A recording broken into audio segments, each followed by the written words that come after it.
খাটে শুয়ে কনুইতে ভর দিয়ে অন করলো ল্যাপটপটা।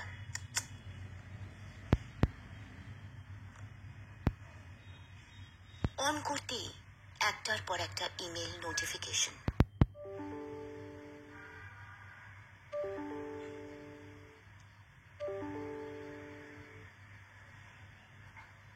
ক্লান্ত লাগলো চিত্রার খুব।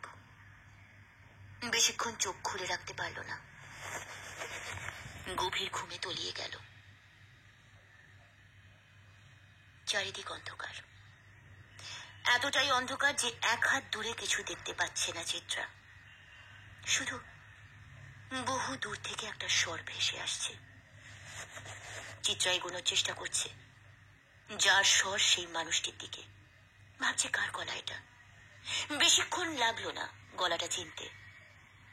বহু দূর থেকে যে গলাটা চিত্রা পাচ্ছে সেটা আর কারো না, রিনির।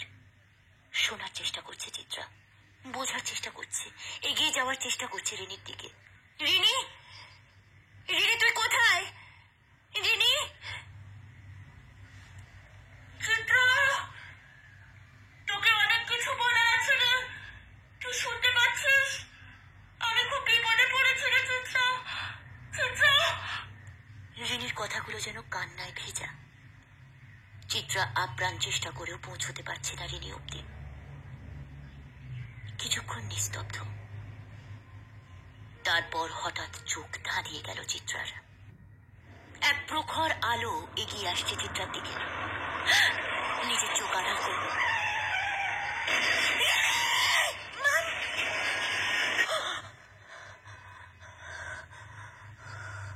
মাম, কি হয়েছে?